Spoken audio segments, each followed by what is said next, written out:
ഈ പ്രതി 2 പേരെ കൊന്നതായിട്ട് സമ്മതിച്ചിട്ടുണ്ട്. ബാക്കി തെളിവെടുപ്പുണ്ട്. എനിക്കിപ്പം തൽക്കാലം അത്രേ പറയാൻ പറ്റുള്ളൂ സാർ. കാര്യമെന്ന് പറഞ്ഞാൽ ഈ കേസിലേക്ക് ട്രയൽ വരാനുള്ളതാണ്. പിന്നെ നിങ്ങൾക്കറിയാമല്ലോ, ഇത് ഒരു ഐ വിറ്റ്നസ് ഇല്ല, ഇതിനകത്ത് സംബന്ധിച്ചൊരു ഐ വിറ്റ്നസ് ഇല്ല,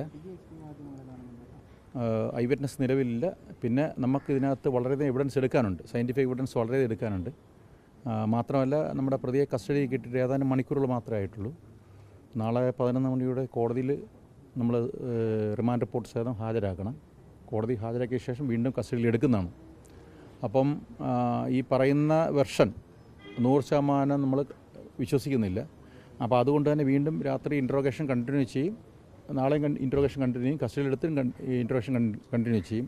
അതുകൊണ്ട് ഡെഫിനറ്റീവ് ഒപ്പീനിയൻ ഞാനിപ്പം പറയുന്നില്ല. ഇതിനെ കൂടുതൽ ചോദിച്ചാൽ പോലും ഞാൻ മറുപടിയായിട്ടൊന്നും പറയത്തില്ല. കാര്യം എന്ന് പറഞ്ഞാൽ അത് പ്രോസിക്യൂഷനെ അഗെയിൻസ്റ്റായിട്ട് ബാധിക്കും. മോട്ടീവ്, നിലവിലുള്ള മോട്ടീവ് വെച്ചിട്ട് വസ്തുവിനെ സംബന്ധിച്ചൊരു വിഷയമുണ്ട്. പിന്നെ ഇയാളുടെ ബ്രദർ എപ്പോഴും ഇയാളെ ഹരാസ് ചെയ്യുന്നുണ്ട്. അതായത് ഈ അമ്മയുടെ മകനല്ല, ഈ അപ്പൻ്റെ മകനല്ല, വേറെ ഏതോ അപ്പൻ്റെ മകനാണെന്ന ലെവലിൽ ഹരാസ് ചെയ്യാറുണ്ട്. വസ്തുവിനെ സംബന്ധിച്ച് പ്രോബ്ലങ്ങളുണ്ട്. അങ്ങനെ പല വിഷയങ്ങൾ, പിന്നെ കല്യാണം കഴിക്കാൻ അവർ സമ്മതിക്കത്തില്ല, അങ്ങനെ പല വിഷയങ്ങളുണ്ട്. അതിൻ്റെ എല്ലാ ഒരു കൾമിനേഷനാണ് ഇതെന്നാണ് അവൻ നിലവിൽ പറഞ്ഞേക്കുന്നത്. മോട്ടീവിനെ സംബന്ധിച്ച് വിശദമായിട്ട് കൂടുതൽ നമ്മൾ അന്വേഷണം നടത്തേണ്ടതുണ്ട്. ഇതുവരെ നിലവിലൊന്നും പറഞ്ഞിട്ടില്ല. പക്ഷേ നമ്മൾ അതിനെക്കുറിച്ചൊക്കെയാണ് നമ്മൾ ഇനി ഫർദറായിട്ട് ഇൻട്രോഗേഷൻ നടത്തിയെടുക്കാനേ പറ്റുള്ളൂ. അപ്പോൾ എനിവേ നമ്മൾ നാളെ കസ്റ്റഡിയിൽ എടുക്കുന്നുണ്ട്. ഇന്ന് നാളെ കോടതി കൊടുത്താൽ കസ്റ്റഡിയിൽ എടുക്കും.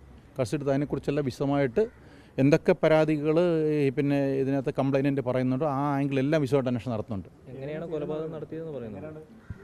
കൊലപാതകം നടത്തിയത് എങ്ങനെയാണെന്നതിനെക്കുറിച്ച് ഞങ്ങൾക്കൊരു പറഞ്ഞിട്ടുണ്ട്. പക്ഷേ അതെനിക്ക് ഇവിടെ പറയാൻ പറ്റില്ല. കാര്യം ഞാൻ പറയില്ലേ, അവൻ്റെ ഇൻട്രോഗേഷൻ നമ്മൾ നടന്നുകൊണ്ടിരിക്കുന്നേ ഉള്ളൂ. നമ്മൾ നാളെ 11 കസ്റ്റഡിയിൽ പിന്നെ കസ്റ്റഡി എടുക്കും. അപ്പോൾ നമ്മൾ ഇൻട്രോഗേഷൻ അവൻ പറയുന്ന വെർഷനും പിന്നെ അന്വേഷണത്തിൽ തെളിഞ്ഞു കിട്ടുന്ന വെർഷനും ടാലിയായിട്ട് വന്നാൽ മാത്രമേ എനിക്ക് ഡിസ്കോഴ്സ് ചെയ്യാൻ പറ്റത്തുള്ളൂ. അതുകൊണ്ട് നിലവിൽ അങ്ങനെ ചോദ്യങ്ങളൊന്നും ദയവായിട്ട് ചോദിക്കരുത്. ഏതാ വേണ്ടി വന്ന് അന്വേഷിക്കും, എവിഡൻസ് കിട്ടുകയാണോ അന്വേഷിക്കും. സജി ഒറ്റയ്ക്കാണോ ഇതെല്ലാം ചെയ്തത്? നിലവിലുള്ള അന്വേഷണം വെച്ച് സജി ഒറ്റയ്ക്കാണ് ഇതെല്ലാം ചെയ്തത്. ഇന്ന് കൊണ്ടുപോകുന്നുണ്ട്. പിന്നെ ഇന്ന് തെളിവെടുപ്പിന് അവിടെ സീനിൽ കൊണ്ടുപോകുന്നുണ്ട്. നാളെ ആവശ്യമുണ്ട്, നാളെ കൊണ്ടുപോകുന്നുണ്ട്. ചില കാര്യം വെരിഫിക്കേഷൻ ആവശ്യമുള്ളവർ കൊണ്ടുപോകുന്നുണ്ട്.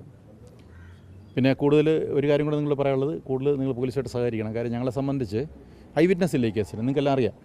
അപ്പോൾ ഇത്രയും ദിവസം കഴിഞ്ഞിട്ടാണ് ബോഡി കിട്ടുന്നത്. അപ്പോൾ ഞങ്ങൾക്ക് ഒത്തിരി സയൻറ്റിഫിക് ഇൻവെസ്റ്റിഗേഷൻ നടത്തേണ്ടതുണ്ട്. അപ്പോൾ കൂടുതൽ പോലീസിൻ്റെ ഇതിൽ ശല്യം ചേരുന്നൊരു അപേക്ഷയും കൂടെ ഉണ്ട്. കാര്യം ഞങ്ങൾക്ക് ഈ ഒരു കേസിൻ്റെ എപ്പോഴും സക്സസ്ഫുൾ പ്രോസിക്യൂഷനാണ് ഞങ്ങൾ അൾട്ടിമേറ്റ് ചെയ്യും. അപ്പോൾ അതിനുള്ള എവിഡൻസ് ഞങ്ങൾ കളക്ട് ചെയ്യണം, സയൻറ്റിഫിക് എവിഡൻസ് വളരെയധികം കളക്ട് ചെയ്യേണ്ടതുണ്ട്. അതുകൊണ്ട് കൂടുതൽ ബുദ്ധിമുട്ടുണ്ടാക്കാതെ സഹകരിക്കണം എന്നൊരു ആവശ്യം കൂടെ ഉണ്ട്.